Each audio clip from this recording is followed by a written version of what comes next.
पाकिस्तान बावजूद इसके कि एक इंतहाई स्ट्रेटिजिकली इम्पॉर्टेंट लोकेशन पे है।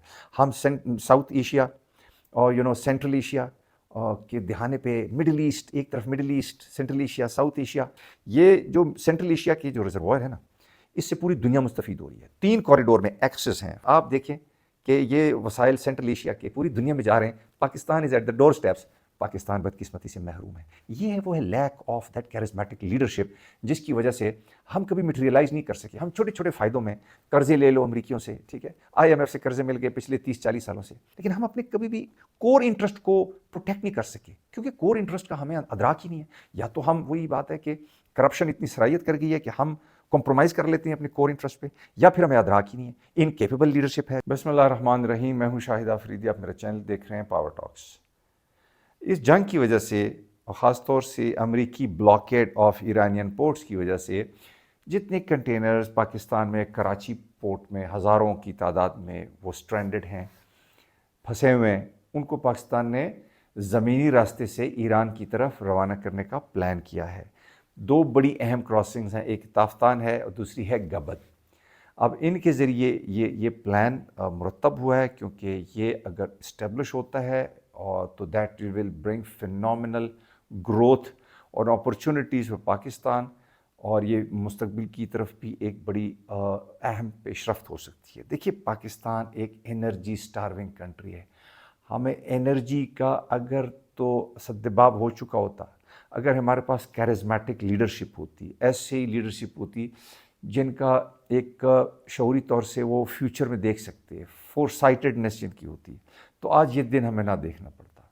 और ये जो प्रोजेक्ट्स हैं मुख्तलिफ, ईरान पाकिस्तान गैस पाइपलाइन, ये Turkmenistan Afghanistan Pakistan and India gas pipeline, ये अगर ये मटेरियलाइज हो चुके होते तो आज पाकिस्तान एशियन टाइगर से भी कहीं आगे ज़्यादा होता। बिकॉज पाकिस्तान का सबसे बड़ा प्रॉब्लम ये है कि एनर्जी की शॉर्टेज थी, जिसकी वजह से कारखाने बंद हुए और फिर सर्कुलर डेट बढ़ी और ये सारा मसाइल का शिकार हुए, जिसकी वजह से फिर hungry man becomes an angry man, और फिर ये एग्रेसिवनेस माशरे में आई, एक्सट्रीमिज़म आई, और जंगों की वजह से ये फिर और भी ये नॉन स्टेट एक्टर्स और शरपसंदी बढ़ी। तो गर्ज ये कि energy is the foundation of growth. और हमारा प्रॉब्लम क्या है? पाकिस्तान बावजूद इसके कि एक इंतहाई स्ट्रेटिजिकली इम्पॉर्टेंट लोकेशन पे है।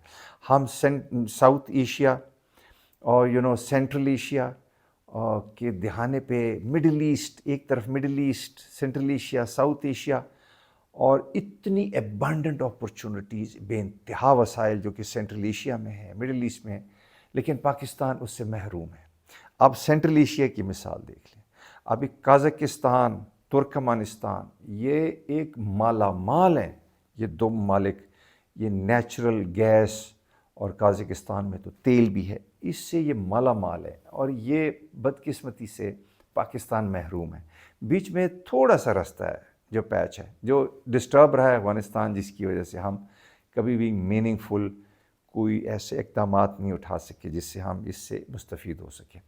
ये जो सेंट्रल एशिया के जो रिजर्वायर है ना, इससे पूरी दुनिया मुस्तफ़ीद हो रही है। 3 कॉरिडोर में एक्सेस हैं। फॉर एग्जांपल आप देखें, इनके जो ईस्टवर्ड एक्सेस है वो सारा इनकी रिसोर्सेज जा रहे हैं चाइना को। चाइना ने पाइपलाइंस बिछाई हुई हैं, रोड रेल लिंक्स बिछाए हुए हैं, ट्रेनों के ज़रिए, पाइपलाइनों के ज़रिए सारा जाता है।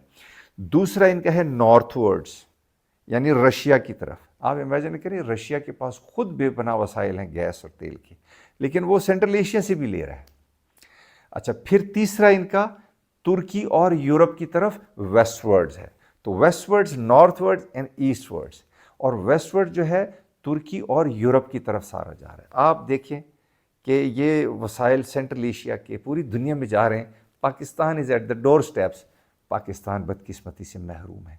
ये है वो है lack of that charismatic leadership, जिसकी वजह से हम कभी मटेरियलाइज नहीं कर सके। हम छोटे छोटे फ़ायदों में कर्जे ले लो अमरीकियों से, ठीक है, IMF से कर्जे मिल गए पिछले 30-40 सालों से, इनसे छोटे छोटे मफादात से थोड़ी हमारी प्रेस्टीज में इजाफा हो गया इंटरनेशनल, हमारी थोड़ी सी बात तो अच्छी होगी तो हम बड़े खुश होते हैं, लेकिन हम अपने कभी भी कोर इंटरेस्ट को प्रोटेक्ट नहीं कर सके, کیونکہ کور انٹرسٹ کا ہمیں ادراک ہی نہیں ہے.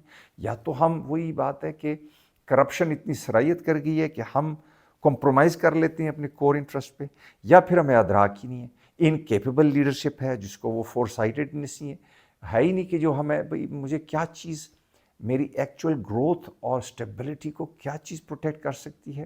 اب یہ 1980s اور 90s کی یہ ویژولائزیشن تھی ٹیپی کی اور یہ Iran Pakistan gas pipeline کی, نہیں مٹیریلائز ہو سکی, بلکہ میں کہتا ہوں 2009 میں پھر بھی ایک اچھی سوچ پیدا ہوئی کہ یہ Pakistan Iran gas pipeline پہ کام شروع ہوا, جو کہ پھر 2014 میں ٹھپ ہو گیا, جبکہ ایران نے اپنی سائڈ سے یہ پائپ لائن پہ تقریباً کام بھی شروع کر دیا. بعد میں یہاں پہ $18 بلین کا ایک قسم کا ہرجانہ بھی یہاں پہ دعویٰ بھی کر دیا.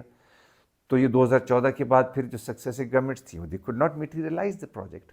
ابھی اس وقت جو آج کی صورتحال ہے, اگر تو ہم نے اس طریقے سے دنیا کی جو بڑی طاقتیں ہیں یا جو سٹرکچر ہے اپنے لیے کنسیشنز لی کہ ہمیں انرجی کی انتہائی سخت ضرورت ہے. دیکھیے ایران کی جنگ کا جو سب سے بڑا جن کو نقصان ہو رہا ہے نا, وہ نیبرنگ کنٹریز ہیں, جس میں پاکستان ہے, افغانستان ہے. افغانستان کا تو بہت ہی کوئی تباہ حال ہو رہا ہے, بیکاز وہ پاکستان کی طرف سے بھی ٹریڈ بند ہے, ابھی ایران کی طرف سے بھی ٹریڈ بند ہو گئی ہے, تو بیچ میں بالکل تباہ حال حالت میں ہے. اس کا پر کیپٹا انکم ہارڈلی $400 ہے. تو یہ ممالک ہیں جن کو شدید پرابلم ہے ایران کی جنگ سے. تو Pakistan by the virtue of its good strategic position and its close relationship with the Americans, they should be able to draw some concessions کہ ہمیں یہ ایران کے ساتھ فار انسٹنس جو گیس کی اویلیبلٹی ہے اس پہ ہمیں ویور ملنا چاہیے. ہم ادھر سے پائپ لائن بچھائیں, پورے پاکستان کا انرجی کے پرابلم سالو ہو سکتے ہیں.